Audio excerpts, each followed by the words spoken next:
Mrs. Green Apple, we continue our track by track listen through to the self-entitled album where we have now finally gotten to track number 10. It's called Just a Friend, and this comes at a really interesting point in the album because I said, kind of earlier on, this is an album that's really kicked into gear very fast, some amazing songs from the get-go, and it's been pretty amazing throughout. However, gotta be honest, the last song was the first one that I wasn't 100% sure on. I still haven't gone back and listened to the demo that was on that original CD that they gave out in the live houses, but I'm kind of thinking, okay, let's see, is this album going to sort of go for a little bit of a slightly tentative middle point and then shoot up towards the ending? I'm kind of intrigued to see what direction the album goes from now, towards now. Especially another thing as well is that we had two tracks in fairly close succession that used very heavy digital auto-tune style effects. I think in Ubu it worked. In Oz, it did not. So I'm kind of intrigued to see what kind of experimentations is Omari using on this album. Which direction is it going to go in? The good thing is that the one thing is that there's always going to be creativity on every Mrs. Green Apple album. That's kind of the assured thing. They will be creative. But I'm always honest on this channel. As much as I've been enjoying this journey, I'm intrigued to see. Is this album going to end in a triumph? Or is it going to be one that's going to leave me thinking this was an album that was not quite them hitting their full stride yet? Let's check it out. This is Just a Friend by Mrs. Green Apple, track 10 from the self-entitled album, and we'll talk a little bit more after I've heard the song.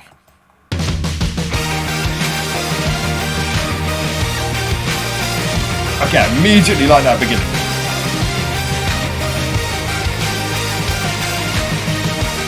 Very straightforward, but just so impactful. And that synth works as well to the... Alright, where are we going to go from here? 君は好きな人の話をするんだ今日も近いけどまるで遠いこの距離 Simple verse, but I like the tone, the grit in the guitar bass, and that nice feel on the snares there.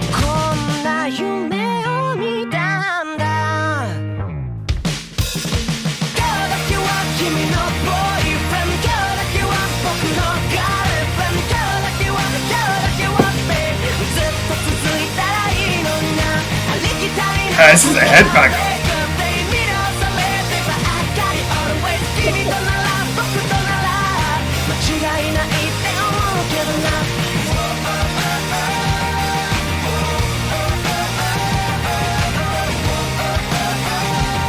See, this is simple too, but everything feels so much more lively and connected. Everything feels so much more enthusiastic here. I'm loving the sound of the drums and the bass too.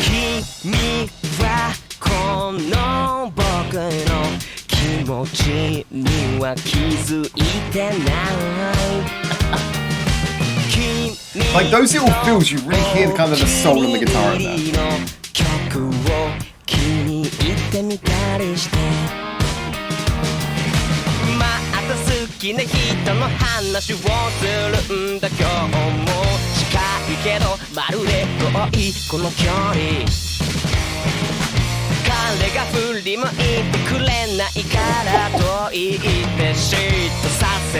The drum fills are so playful though.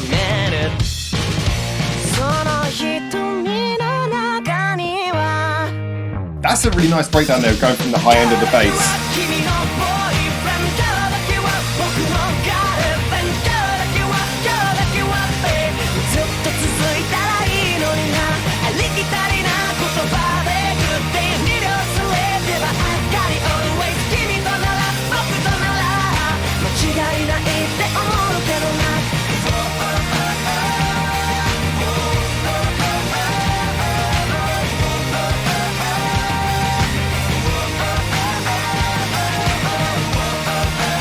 That's such a sing-alongable kind of chorus.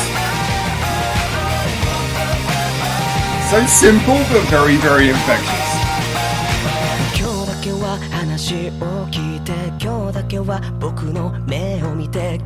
No bridge? Third verse? Okay.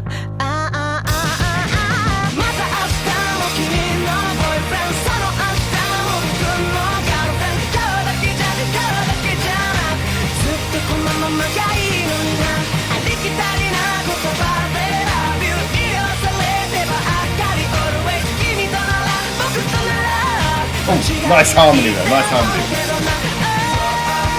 Oh, I like that second vocal there, that's nice.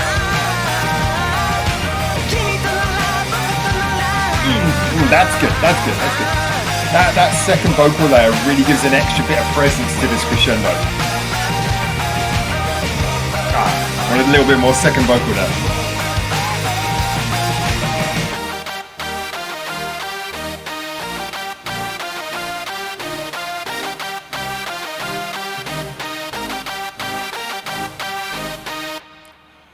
Alright, this is going to be a difficult one to explain. So straight off the bat, I enjoyed this one so much more than I did with Oz, and I feel like I kind of have to use those two as a comparison to explain the reason why that is, because this song just, you felt it much more. But you could also argue that musically, in a lot of ways, Oz actually did do more interesting things. Like, it had a slightly more developed melodic chorus, it had that interesting bit at the end where it built up, it had like the strings and the brass did come in the bridge, but this definitely felt like the better of the two songs to me, and I think that comparison's necessary because this is a very simple song in so many ways. You know, it just feels like simple summer anthem, simple chords, lot of marching, chorus has your millennial woe at the end for everyone to sing along to. It's very kind of formulaic in a lot of ways.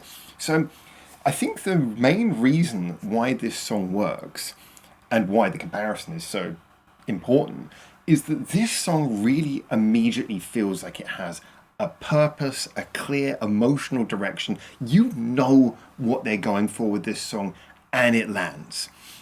As I mentioned with Oz, it felt like the problem is the song felt a bit confused. Like the auto-tune didn't make sense with the production, and the ending was nice, but the beginning was like, it just kind of didn't fit together. This song, as simple as it might be, everything fits, everything clicks, everything kind of moves along, and you really kind of know what they're going for, as I say, and it sticks the landing. I mean, ironically, very early on in this song, I started to draw that comparison because the one thing that these songs do have in common is that they have a verse where basically the verse is just da-da-dum, da-da-dum, da-da-dum, da-da-dum. Yeah, it's just kind of like the vocals go over the top and then you get little punches of note. The verses are very, very simple. There's not a huge amount going on in there. And then, of course, they expand as the song goes on and extra little details are added. But they're both songs built on the idea of a very simple verse.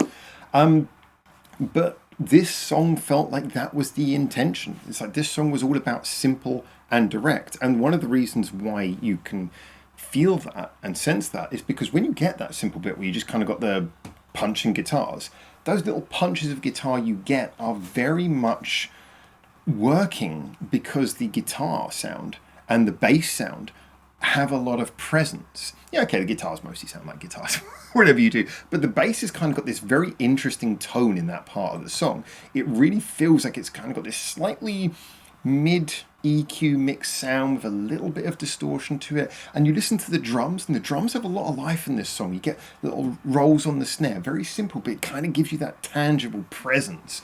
You can really feel the presence of the drum kit in this song. Again, there's a lot of simple drum fills throughout this song, and each one of them is simple because you kind of feel the presence of every hit, every tom hit, every snare roll. It's very visceral. So listening to that verse again, very simple, but listen to just the way it punches. Oh, sorry.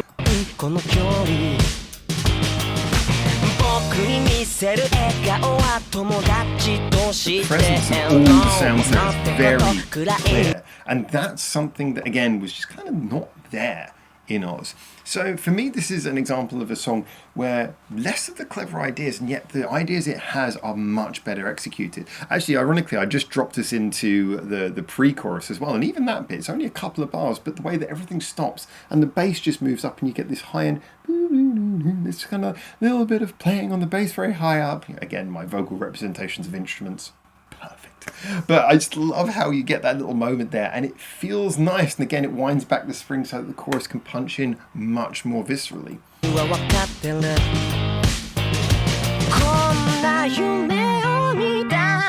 Even there you've got like two melodies. The guitar and the bass are doing two different melodies. Again, it's like a little counter melody just for a couple of bars, and then it punches. The chorus, you get everyone's vocals in the background. It sounds like a choral chorus. And again, the life of the vocals can't be missed. This is a song that's all about simple because it's simple and lively.